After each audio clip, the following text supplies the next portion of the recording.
그 이재명 대표와 김경수 지사의 만남에 대해서 얘기를 하다가 말았는데 네네. 어떻게 아니 만날 수 보셨습니까? 있죠. 뭐. 네. 만날 수 있고 이재명 대표가 스탠스를 아주 잘하고 있어요. 그래서 뭐 당내에 예. 자기에 대한 어떤 비토 세력들을 다 끌어안는 식으로 네. 그래서 문제 삼을 수 없게끔 지금 잘하고 있는 상황인데요. 좀 가증스러워요. 제가 봤을 때는 이런 표현이 너무 과할지는 모르겠지만은 그런 표현을 썼습니다. 김대중 전 대통령도 자기 반대자들을 다 포용했다. 지금 김경수 지사가 하는 얘기는 반대편을 다 포용하라는 얘기 아니에요. 자기 같은 반대편을. 본인이 그러면 김대중 전 대통령을 탄압했던 사람들, 그 사람들하고 같아지는 그런 레토릭이 돼버렸습니다. 예. 예. 그 김경수 지사 뭐 물론 본인도 부인했고 이재명 대표도 믿지 않는다라고 얘기했지만은 이분이 이제 사실은 경기도지사 나가려고 할 때 이재명 지사를 한마디로 적으로 규정하고 배척해야 한다라는 식의 레토릭을 했습니다. 예, 그걸 누가 얘기했냐면은 드루킹이 얘기했어요. 드루킹 재판 때 그런 식으로 김경수가 아주 그때 국회의원 시절이었거든요. 경남도지사 나가기 전에. 그러니까 2017년 말 그쯤이었을 거예요. 아주 극도로 이재명 당시 성남시장을 싫어했습니다. 그분이 이제 경기도지사 나갈 가능성이 높아 보이고 또 자기들 친문계에서는 전해철 씨를 이제 후보로 내세우려고 그랬는데 극도의 어떤 그 거부감, 적대감을 가졌단 말이죠. 그럼에도 불구하고 그때도 이재명 지사는 끌어안았고 품어안았습니다. 그 또 이거는 뭐 확인된 사실은 아니지만은 그런 설이 있었잖아요. 그 작년에 총선 끝나고 윤석열이 대통령실로 이재명 대표를 불러서 만났을 때 본인이 정적을 제거해 주겠다라고 얘기를 했는데 왜 그러느냐라고 이재명 대표가 얘기를 했고 그리고 나서 나중에 김경수 지사가 그 복권됐어요. 정치를 할 수 있게 복권이 됐어요. 그리고 김경수 지사를 복당을 허가했습니다.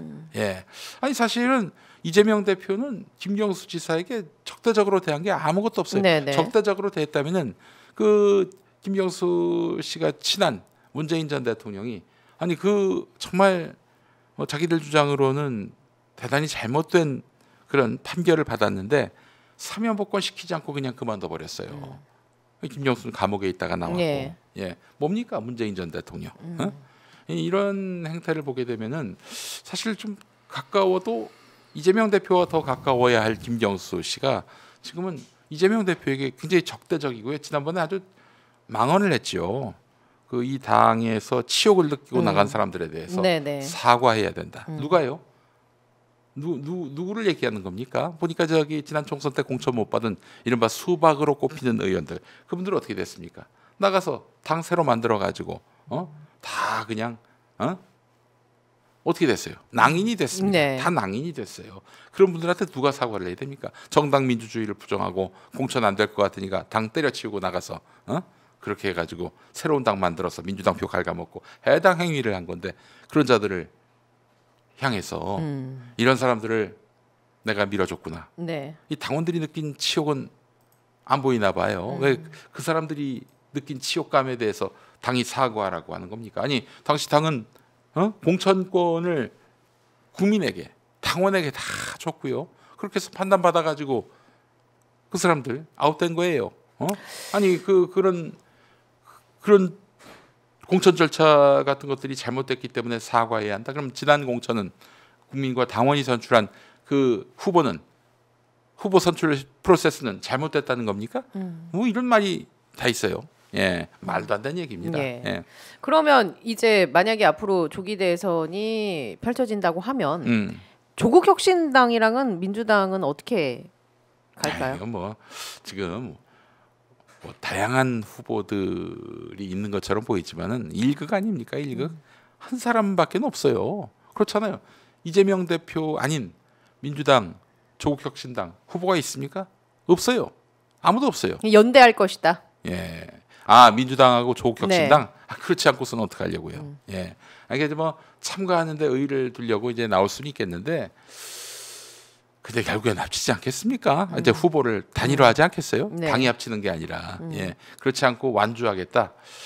그거는 뭐 네. 조국 혁신당의 미래에 별 도움이 되지 않을 것이다. 장래에 또 총선이나 이런 때 그 결국은 지민 비조를 네. 외치려면은 대선이나 지방선거 과정에서 서로 연대하지 않을 수가 없어요. 연대 안 하고 그냥 독자성만 강조하다가 본전도 못 찾을걸요. 그 정도 정무 감각은 있으리라 생각합니다. 예. 이 얘기하고 싶어요. 그 저기 문재인 전 대통령은 이제 그 어떤 현실 정치에 대해서 관심을 끊으셨으면 좋겠다. 이 말씀을 드리고 싶어요. 일단 기본적으로 지난 정부에서 윤석열을 검찰총장으로 발탁했고 여러 번 내부에서 대통령에 대한 도전 또 대통령이 임명한 인사에 대한 어떤 칼질 그걸 보고도 가만히 있었단 말이죠. 물론 발탁을 잘못할 수도 있는데 그럼 조기에 끊어내야지요. 그런데 그 사람 계속 두면서 조국 장관 사표 받고 그 추미애 장관 사표 받고 근데 윤석열은 우리 검찰총장 윤석열 뭡니까 이게 문재인 정부 검찰총장 윤석열 이게 뭐예요? 그런 얘기를 하고 석 달 뒤에 윤석열은 문재인 정권에 침 뱉고 그 저쪽 편으로 네, 갔죠. 갔어요. 그러면 이건 진짜 오판 정도가 아니라 이건 정말 심각한 그런 국민에 대한 누라고 생각을 합니다.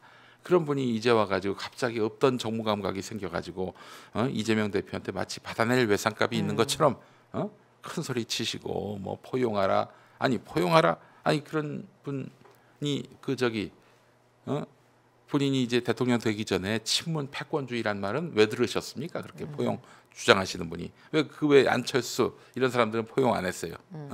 그러니까 그 본인이 그 과거에 했던 말까지 돌아보면서 이런 얘기했을 때 비웃음을 살지 안 살지 이 판단이 된 다음에 발언하셔도 모자람이 없는데 그렇기 때문에 지금 퇴임한 대통령이 예. 할 말은 많겠지만은 그냥 가만히 있어야 돼요. 그게 아니 DJ 보세요. 김대중 전 대통령 현실 정치에 대해서 이래라 저래라 했었습니까? 얼마나 이야기할 기회가 많았어요. 그런데도 불구하고 나는 이제 할 일을 다 했다. 그 지금 민주당을 이끌고 있는 이런 정치인들한테 그 어떤 상황 노릇하지 않겠다라는 메시지가 분명히 나와야 한다. 그럼요, 그러셨어요. 네. 실제로 그런 자세를 가져야 되는데 지금 본인이 그 집권할 시기에 모든 것들이 다 그냥 흥크러졌는데 이제 와가지고 현실 정치에 개입하시겠다 이거는 꼴불견이고요. 그리고 한반도 평화 프로세스와 관련해서도 얘기하지 않을 수 없습니다. 많은 수의 평화주의 문재인 정부 인사들 얘기로는 미국이 반대하기 때문에 그 왜 있잖아요 볼에 털난 볼털 예. 볼턴 볼턴이 막 네. 그 이제 한반도 평화를 그르치면서 트럼프에게 하여튼 북한과의 그 관계 개선 하지 말라 이렇게 얘기했고 그 순간 우리도 멈췄어요. 그럼 우리는 우리대로 나름의 어떤 그런 한반도 평화 프로세스를 시도하면서 트럼프를 다시 평화의 무대로 끌어들여야 되는데 그냥 미국이 반대하니까 멈췄다고 하더라고요. 그때 당시에 나왔던 표현 중에 하나가 한반도 그 운전자 그러니까 운전자는 우리가 운전해야 된다. 그 네. 있잖아요. 그런 아니, 이야기들이 북한 나왔었잖아요. 가서 네. 그 우리 민족의 운명은 우리가 결정한다 이렇게 멋있는 말씀해 놓으시고는 아니 미국이 반대하니까 멈춰버렸어요. 난 이것만으로도 이제는 문재인 전 대통령에 대해서 절대 호의적인 평가를 할 수 없겠다라는 생각이 들었습니다. 네네. 한반도의 그 운명은 우리 민족 전체 그 어떤 생존의 문제, 그 미래의 문제와 직결돼 있는 건데, 거기다 손 놓으면은 뭘 하셨어요 그 동안? 윤석열이가 그렇게 망나니 짓을 할 때도 가만히 네네. 계시고, 저렇게 남북 관계가 호전되는 분위기 속에서 갑자기 미국의 강경파가 나타나서 회방 놓으니까 가만히 계시고, 아니 그런 분이 이제 와가지고 지금 조기 대선판이 벌어진 마당에 지금 압도적 1위를 차지하고 있는. 민주당 이재명 후보에 대해서 지난 대선 때도 어떻게 하셨습니까? 이재명 후보에 대해서 이재명 후보가 민주당 대선 후보로 선출된 거 2021년 10월 10일입니다. 그리고 10월 12일에 무슨 일을 했느냐면은 대장동 수사하라고 지시합니다. 아니 자기 당 대선 후보가 됐는데 이틀 만에 수사하라고 지시를 해요. 이거 기억하지 못하시는 분들이 많이 계신데 저는 이거 죽을 때까지 계속 얘기할 거예요. 이거에 대해서 해명하지 못하면은 아니 왜 자기 당 대선 후보를 수사하라고 합니까?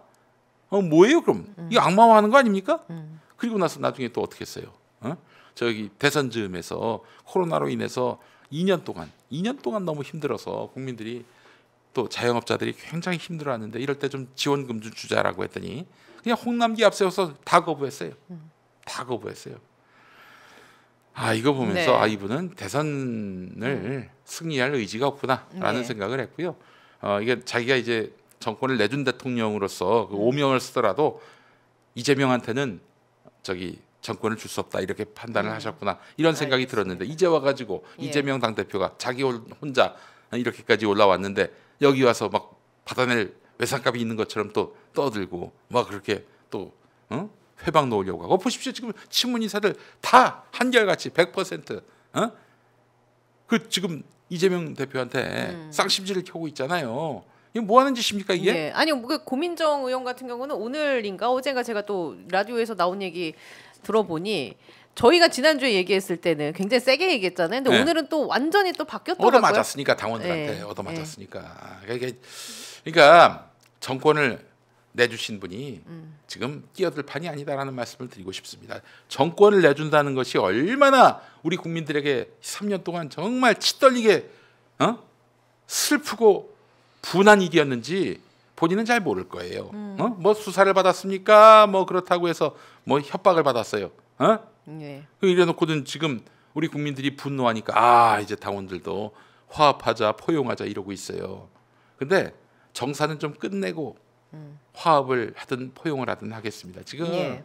우리 문 대통령님 본인이 나설 판이 아닙니다. 그 분명히 좀 아시고 이재명 대표에게 짐이 되는 일을 하지 마시기 바랍니다. 예. 예. 알겠습니다.